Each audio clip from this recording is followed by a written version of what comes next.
Welcome to the second video in my series of going through every card that came in Dungeoneer Haunted Woods of Malthorin.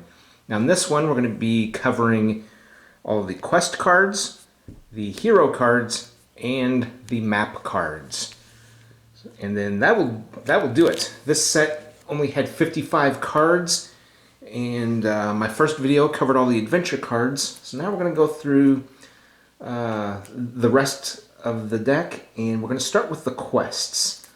So the first type of quest we're going to talk about are the effect escort quests, and there are two of them. The first one is Bring the Blessed Draught. So you're going to go to the Deep Spring. That's one of the areas, that's one of the sites in this set. So while your hero's at Deep Spring, place a token on the card to represent the draught. To complete the quest, discard the token while on the Arnhem Hamlet. Now the Arnhem Hamlet, that is the beginning map card. Normally they're called entrances. You know, the last two sets were going down into a vault and into a tomb. But this one is actually a little hamlet, a little town, and so that's where you're going to go, because this all takes place outdoors, out in the wilderness. So anyway, you're going to take it to the hamlet. At any time, you may discard the draught token to cancel and discard any one bane, and that's limited once per turn. Okay, so the text says, a draught from the blessed deep spring is the only thing that can save my sick child. And there it is. Oh, watch it. You're spilling it.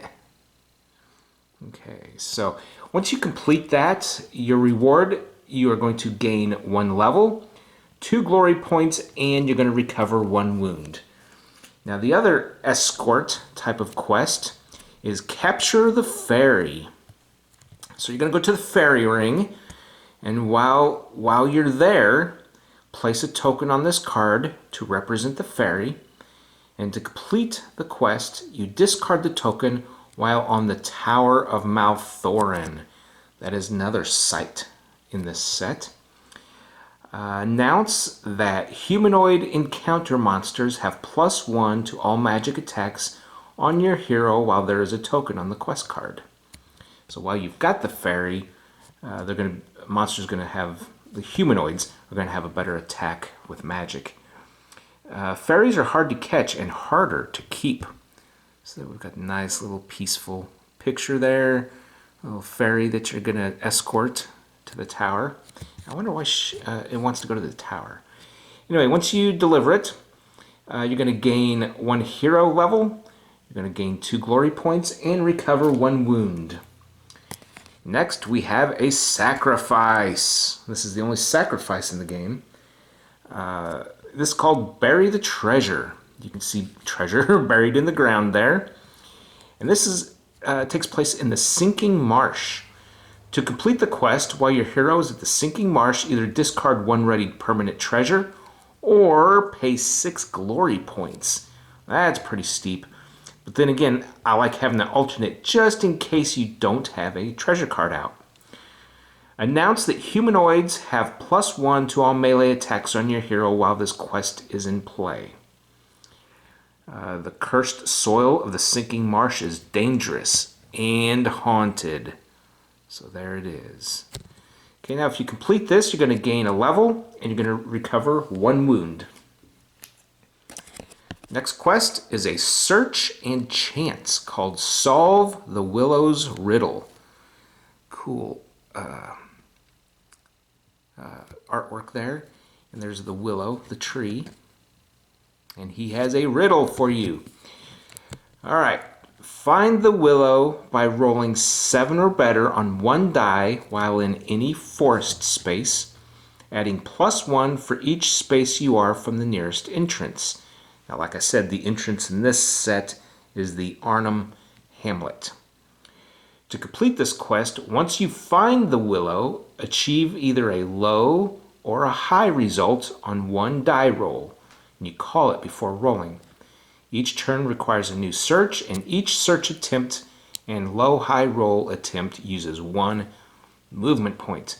So this one is really cool. So you could be on any forest, he could be anywhere, as long as there are trees around. And once you do that search and you find him, then you're going to say, I choose to go low, or go high, and you roll the die. And if you are correct, if it comes up low or high, if you predicted correctly, you complete the quest and you gain a hero level, 2 glory points, and recover 1 wound. I grant thee Eldritch power. Okay. Next we have Slay quests. And there are 2 of them in this set. The first one is Dark Heart of the Woods. Look at that tree.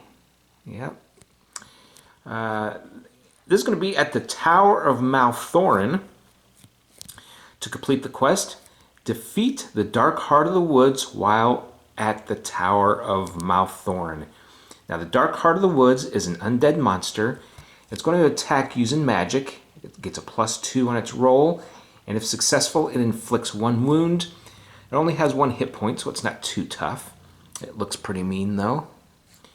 And Malthorin has corrupted the innocent soul of this once beautiful forest. Now, if you defeat the Dark Heart, you're going to gain a level, 2 glory points, and recover 1 wound. The other Slay quest is Slay the Mutated Vines. Now, this is going to be at the Deep Spring. To complete the quest, you go to the Deep Spring and defeat the vines. The vines are a fiend type monster, and they're going to use melee to attack, and they get a +2 bonus. On a success, they're going to inflict 1 wound. They only have 1 hit point. These fiendish creatures look more like the work of Ramalith than of Malthorin. Now, Ramalith, if you remember, that comes from the Vault of the Fiends. He was the guy making all those fiend experiment monsters and letting them loose on the countryside. And this is a fiend. Let's take a look at that. Could be one of his experiments. Anyway, you defeat that, you're going to gain a hero level, 2 glory points, and recover 1 wound. Now, the last quest that came in this set is a threat type quest. It's called Defy the Thorn Spirit. Now, look at that. That is pretty wicked looking. Don't want to brush up against that. So you're going to go to the Thorn Grove. That's a site. And to complete the quest, you overcome a magic threat of 5 while your hero is in the grove. Each additional attempt uses 1 movement point. So the first one's going to be free. Again, you've got a 5, just get a 5 or better on a magic test. If you fail, you either pay 2 glory points or you lose a health. Umbar, the Thorn God, has sent his children to serve Malthorin. Man, that's awesome, Umbar. That's one of Umbar's kids. But if you pass, then you complete the quest and you gain a heroic level, 1 glory point, and recover 1 wound. All right, so those are the 7 quests that come in this set. Next, I'm going to go over the heroes that come in this. Now, we've seen them all in the last video because they are featured on other cards. We're going to start with Alendis Solari. She is the elf archer. And here she is. She's got her bow there. See the full moon back behind her. Man, that's awesome. Okay. Her speed is going to be best at level 1 and actually all the way up. Her melee does improve, but you're going to want to stick with speed if you're attacking with her. She has 6 hit points, can have a maximum of 2 treasure cards and 3 boon cards in inventory. And the elf archer has first strike. This hero wins in the case of a tie in all melee combats. That's because she can shoot and do the damage before the monster has a chance to hit back. That's pretty cool. Kind of a ranged attack. All right, next we have Karn Darkhoof. This is a Centaur Ranger. And I said last video I was surprised to see a centaur. I just didn't expect it. And he's a ranger. Man, awesome looking. Alright, so he's going to start with speed attacks first. His melee does catch up by level 3. He's got 6 hit points. He can carry 4 treasure cards. That's quite a bit, but then again, he's could probably carry a lot more weight than a regular human. And 1 boon card. So the Centaur Ranger, favored enemy. At the beginning of the game, choose 1 monster type. This hero has +1 melee against that type.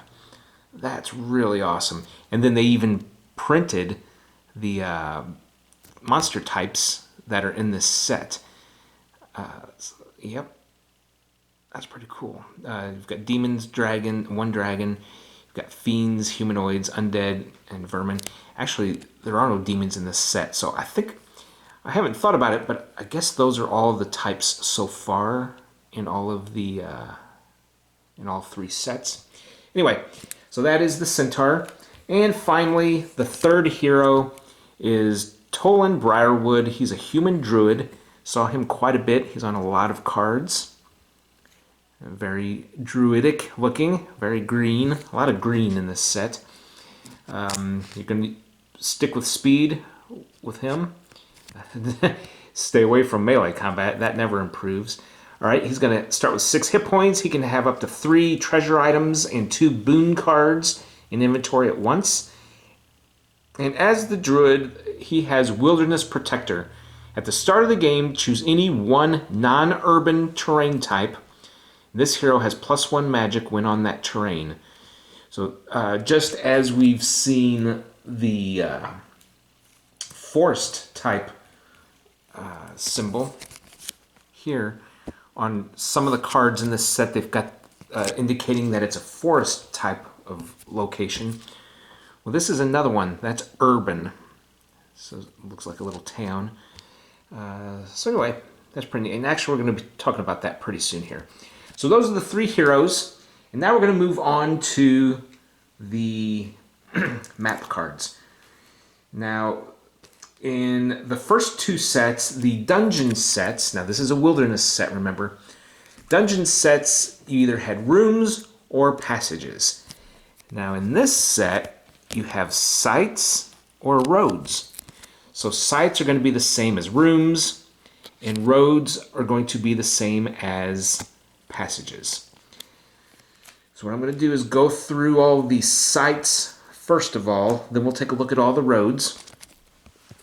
Again, this is the symbol for entrance. So whether you are doing a dungeon or wilderness, there will be a starting card, and that's what this is. This is the Arnhem Hamlet. Yeah, you can see the little town down there, the little village. Great artwork.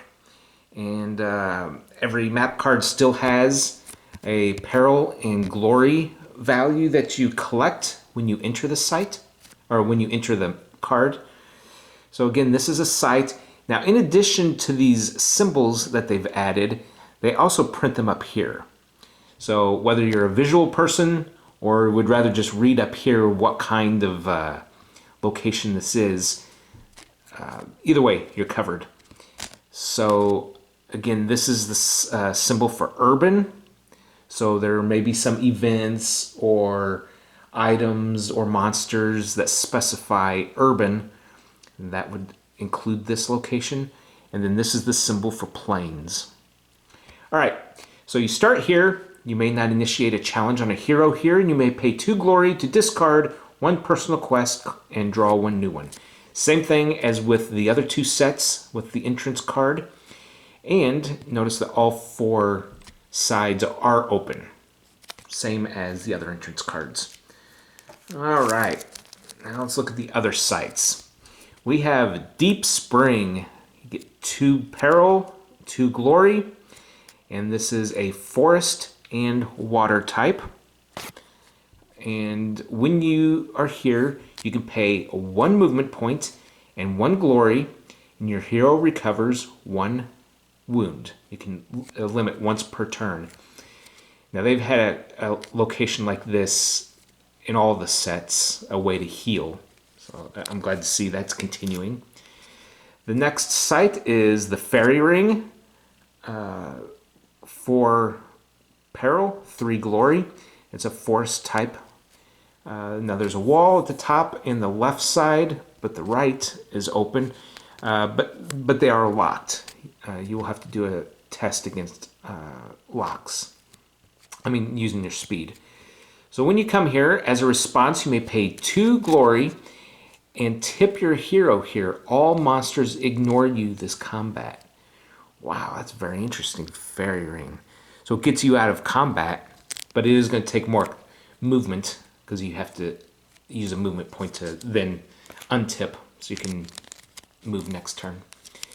All right, then we've got the Sinking Marsh. 4 peril, 3 glory. The top and the right are blocked this time. The bottom and left both are locked. And there is the awesome artwork. Very atmospheric. Okay, now here's a new type. That is a swamp type, along with a forest. It has trees. And again, it's printed up here, swamp and forest. So, treasure cards here cost 1 less glory to play. And if you play a treasure here, you must overcome speed threat 6 or be tipped. So there's something similar to this in the vault in the last set. Okay. Thorn Grove, 4 peril, 3 glory. And the top and left are blocked off with walls. And the bottom and the right have traps. When you enter this space on your turn, you must either tip your hero or pay 1 wound, 1 health.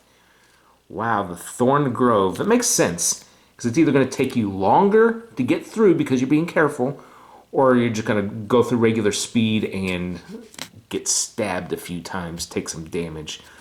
The Thorn Grove is a forest type location.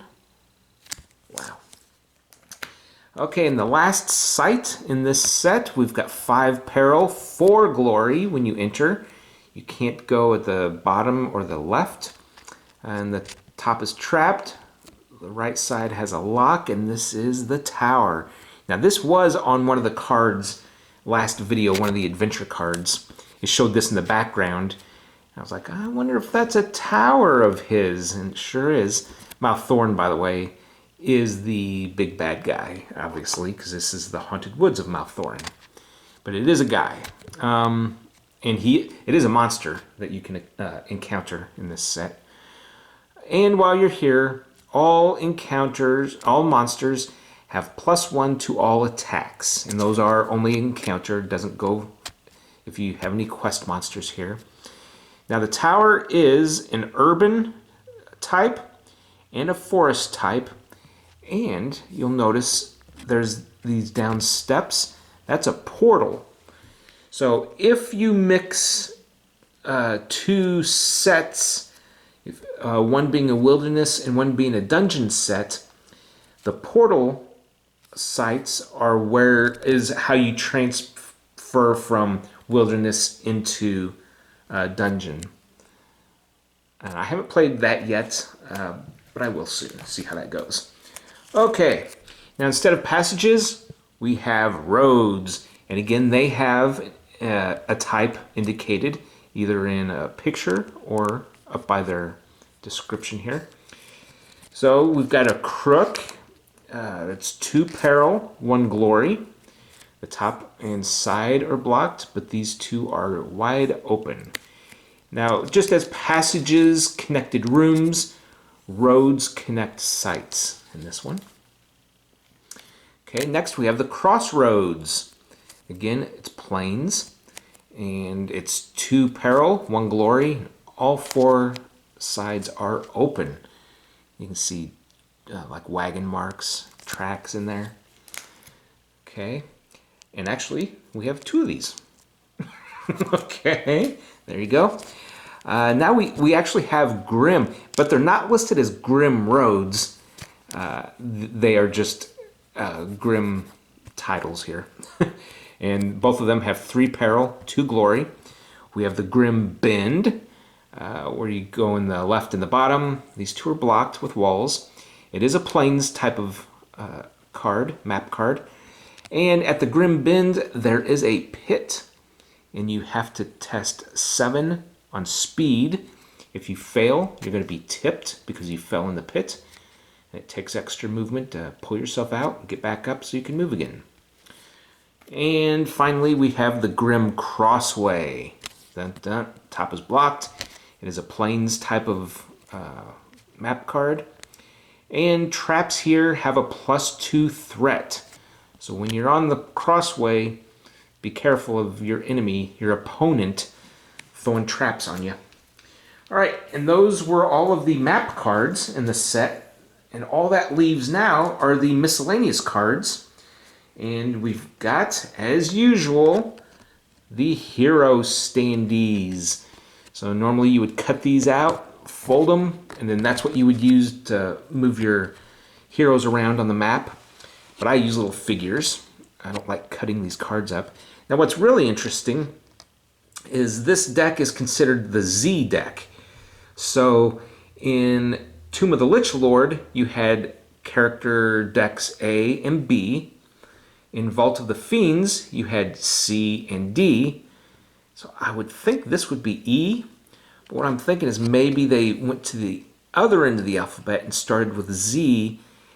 Maybe for the one deck sets or because it's a wilderness set. I don't know yet. I'm going to have to get more sets. I'm going to have to open more sets to see what the pattern was there. But anyway, this is considered the Z deck, I suppose. And another card that comes in it, as usual, we've got the symbols. And on the back, you've got a tracker. And on the back of this one, it's green like a character card, or a hero. All right, real quick, go through these symbols. You've got the 3 types of combat, melee, magic, speed, which gives you movement points. You've got life, and circle is a standard attack for monsters. They can only attack with circle types, but they can use diamond types as counterattacks. And if there's a successful hit, it'll be indicated by this starburst, and then that means if successful, whatever is listed is what happens on their success. Now over on this side, we've got all the map symbols. So we've got an open door, we've got a wall which you can't pass through, we've got locked doors, traps, pit, sewer, warp to same sewer. Now that's not in this set. Okay. Hazard, I wonder if that's in an upcoming one, like this was printed for this set and the next set. Let's keep that in mind. Sewer, warp to... Sounds pretty neat, though. Okay, then we've got hazard. We've got spikes. We didn't have any spikes in this particular set. Now, these are all the new symbols that come along with wilderness. Well, we've got the standard entrance. But then we've got portal, which lets you warp to a dungeon. Then we've got the Arctic type, the desert type, forest, which is in this set. Then we've got mountains and plains, which is in this set. Swamp, urban, and water, which are all in this set. So there's some good planning on their part because eventually it sounds like we're going to see some Arctic, desert, and mountains. That's awesome. Can't wait. Anyway, then down here, for glory points, you can buy treasure cards and boons. Or peril points, you can buy encounters or banes. Okay, that's the symbol card. Put that right there. And then the last 2 cards in the set are the turn summary. And again, they both have these trackers for peril and glory points. And look at the artwork on this turn summary card. It's always interesting to see what they're going to use. This is the first time they've used what was on the box. Okay, and there are 2 of them. Let's go ahead and put that one there. Turn summary that just goes through the turn. I'm not going to read through that. Combat steps, and then things you can do either on your turn or on your opponent's turns. So anyway, you got all that, and there are 2 of those. So you take these 4 miscellaneous cards out of the mix, and that leaves a 51 card deck to play the game with. And that's going to do it. I've shown every card that came in this set. So there will be more videos coming out. There are more sets. So watch for that. I can't wait to do it. I have as much fun discovering these cards as I do showing them off. So thanks for watching. I'll see you next time.